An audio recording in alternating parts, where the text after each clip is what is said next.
श्री कृष्ण। श्रीमद् भगवद गीता अध्याय 5 श्लोक 29। भोक्तारं यज्ञोपसां सर्वलोक महेश्वरं सुहृदं सर्वभूतानां ज्ञात्वा मां शान्तिमृच्छति।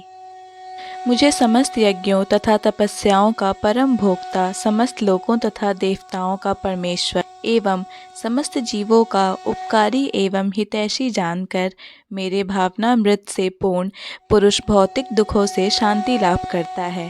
तात्पर्य: माया के वशीभूत सारे बद्ध इस संसार में शांति प्राप्त करने के लिए उत्सुक रहते हैं, किंतु भगवद गीता के इस अंश में वर्णित शांति के सूत्र को वो नहीं जानते। शांति का सबसे बड़ा सूत्र यही है कि भगवान कृष्ण समस्त मानवीय कर्मों के भोक्ता हैं। मनुष्यों को चाहिए कि प्रत्येक वस्तु भगवान की दिव्य सेवा में अर्पित कर दे, क्योंकि वे ही समस्त लोकों तथा उनमें रहने वाले देवताओं के स्वामी हैं। उनसे बड़ा कोई नहीं है। वे बड़े से बड़े देवता शिव तथा ब्रह्मा से भी महान हैं। वेदों में भगवान को तमेश्वरा नाम परम महेश्वरम कहा गया है। माया के वशीभूत होकर सारे जीव सर्वत्र अपना प्रभुत्व जताना चाहते हैं, लेकिन वास्तविकता कि सर्वत्र भगवान की माया का प्रभुत्व है।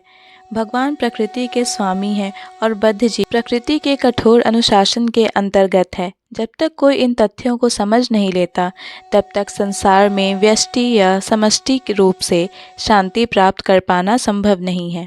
कृष्ण भावनामृत का यही अर्थ है। भगवान कृष्ण परमेश्वर हैं तथा देवताओं सहित सारे जीव उनके आश्रित हैं।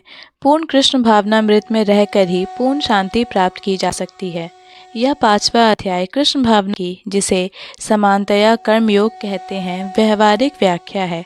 यहाँ पर इस प्रश्न का उत्तर दिया गया है कि कर्मयोग से मुक्ति किस तरह प्राप्त होती है। कृष्ण भावनामृत में कार्य करने का अर्थ है परमेश्वर के रूप में भगवान के पूर्ण ज्ञान के साथ कर्म करना। ऐसा कर्म दिव्य ज्ञान से भिन्न नहीं होता। प्रत्यक्ष कृष्ण भावनामृत भक्ति योग है और ज्ञान योग वह पथ है जिससे भक्ति योग प्राप्त किया जाता है। कृष्ण भावनामृत का अर्थ है परमेश्वर के साथ अपने संबंध का पूर्ण ज्ञान प्राप्त करके कर्म करना, और इस चेतना की पूर्णता का अर्थ है कृष्ण या श्री भगवान का पूर्ण ज्ञान।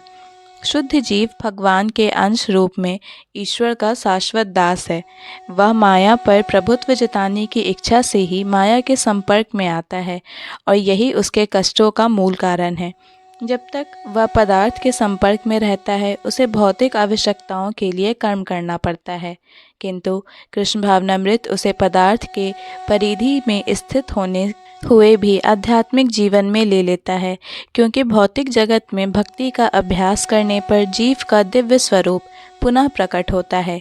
जो मनुष्य जितना ही प्रगत है, वह उतना ही पदार्थ के बंधन से मुक्त रहता है। भगवान किसी का पक्षपात नहीं करते। यह तो कृष्ण भावनामृत के लिए व्यक्तिगत व्यवहारिक कर्तव्य पालन पर निर्भर करता है, जिससे मनुष्य इंद्रियों पर नियंत्रण प्राप्त करके इच्छा तथा क्रोध के प्रभाव को जीत लेता है, और जो कोई उपयुक्त हुए भी आध्यात्मिक जीवन में ले लेता है, क्योंकि भौतिक जगत में भक्ति का अभ्यास करने पर जीव का दिव्य स्वरूप पुनः प्रकट होता है। जो मनुष्य जितना ही प्रगत है, वह उतना ही पदार्थ के बंधन से मुक्त रहता है। भगवान किसी का पक्षपात नहीं करते। यह तो कृष्ण भावनामृत के लिए व्यक्तिगत व्यवहारिक कर्तव्य पालन पर निर्भर करता है, जिससे मनुष्य इंद्रियों पर नियंत्रण प्राप्त करके इच्छा तथा क्रोध के प्रभाव को जीत लेता है, और जो कोई उपयुक्त कर्मेच्छाओं को वश में करके कृष्ण भावनामृत में दृढ़ रहता है, वह ब्रह्म निर्वाण या दिव्य अवस्था को प्राप्त होता है। कृष्ण भावनामृत में अष्टांग योग पद्धति का स्वयमेव अभ्यास होता है, क्योंकि इससे अंतिम लक्ष्य की पूर्ति होती है।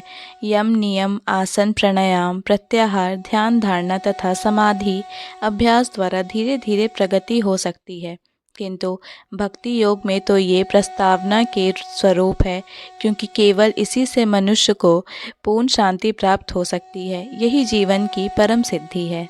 इस प्रकार श्रीमद् भगवद गीता के 5वें अध्याय कर्म योग कृष्ण भावना भावित कर्म का भक्ति वेदांत तात्पर्य पूर्ण हुआ। जय श्री कृष्ण। भगवद गीता के सभी श्लोकों को सुनने और समझने के लिए हमारे चैनल को सब्सक्राइब करें। अगर वीडियो पसंद आया हो तो इसे लाइक और शेयर करें।